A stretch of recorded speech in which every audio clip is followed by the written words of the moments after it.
Hey students, it's Emily Poole. Let's talk about topic 5.4, the French Revolution.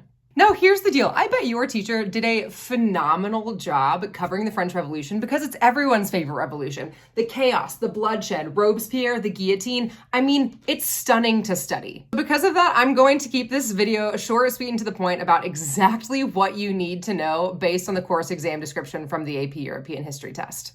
And if you're taking notes, let's break this up into causes, major events, and effects. We got long-term political and social causes and short-term economic causes. Let's break this down. Socially, the third estate in France, the bottom of that social hierarchy that made up 98% of the population, was having a real rough go. They paid all of the taxes, and there also happened to be a famine and bread prices were increasing drastically, which means that they were now not only poor, but also hangry. Politically, if you remember in the 1700s, Louis XIV had fought disastrous wars that threw France into debt, and then France helped support the colonists fight against the British in the American Revolution, and then the peasants were like, hey, this doesn't make any sense. If you are funding other people's wars, but you're not giving us money and there's a bread shortage, what are we gonna do? Inspired by Enlightenment philosophers, the Third Estate also desired more political representation, of which they had almost none, because the First Estate, the Second Estate, and the Third Estate all had one vote total, even though that Third Estate made up 98% of the population. And the First Estate and the Second Estate always wanted to work together because, of course, the clergy and the nobility want to keep their social status and political power. So there has been a history of social, political, and economic disparities among the estate system, and then, throw a famine into the mix, and wow, it is a ripe time for a revolution. The revolution itself existed in two phases, the liberal or moderate phase and the radical phase. Inspired by the Enlightenment and also the Declaration of Independence, the French National Assembly wrote the Declaration of the Rights of Man and Citizen. That National Assembly was very active because they also passed the civil constitution of the clergy, they divided France into districts, and they abolished hereditary privileges.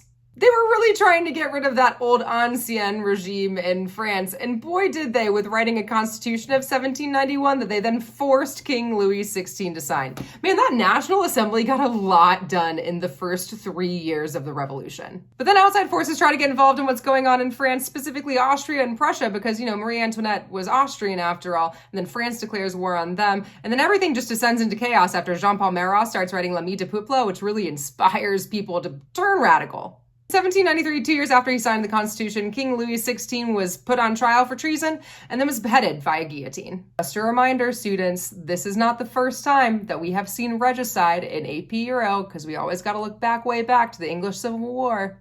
With the beheading of Louis XVI, the revolution enters into its radical phase. Robespierre and his Jacobin faction enter France into the Reign of Terror, in which thousands of people who are enemies of the revolution are guillotined. But I will give Robespierre this. During his leadership, he did two notable things. Number one, he converts France to using the metric system, which is helpful and is something that the US should be on today. And number two, he sets the laws of general maximum, which sets the maximum price that you can sell grain at.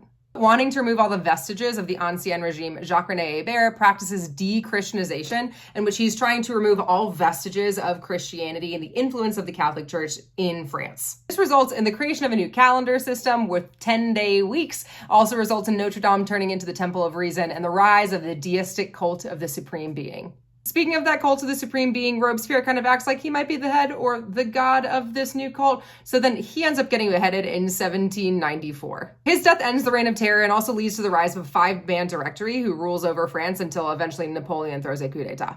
With the basics of the French Revolution covered, I need to talk about two more things: mass conscription and also women's involvement. Remember how I said that Prussia and Austria declared war on France? Yeah, France decides to fight back by raising armies through levée en masse, or mass conscription, in order to not only fight against Prussia and Austria, but to fight against the vestiges of the ancien regime that exist elsewhere in Europe. Inspired and mobilized by the revolution, these soldiers wanted to then bring the changes that they were bringing in France to other parts of Europe. Also, a general named Napoleon wins some pretty important battles in Toulouse. And lastly, let's end with women's involvement in the French Revolution because they had so much agency. This is the time when we start to see women being the protagonist in the story. After the signing of the Declaration of the Rights of Man and Citizen, the Poissardes, the fish ladies of Paris, did not believe that King Louis and Marie Antoinette would actually follow it. So they marched on to Versailles, that October march on to Versailles, and forced King Louis and Marie Antoinette to move back to Paris rather than outside of the city so that they could be kept a watch over. And inspired by the doormat, as I lovingly call it, Olympe de Gouges writes the Declaration of the Rights of Woman and Female Citizen. So women who have been inspired by the Enlightenment to almost the equal extent that men have are now active players in what's going on. And while that seems great, and while they fought for more legal privileges, as soon as the Republic was created after the death of Louis XVI, citizenship was soon restricted only to men.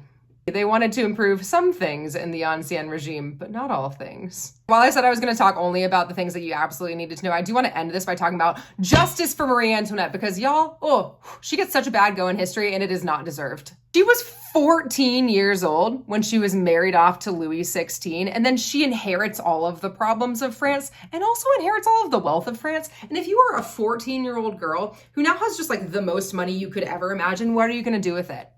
Spend it.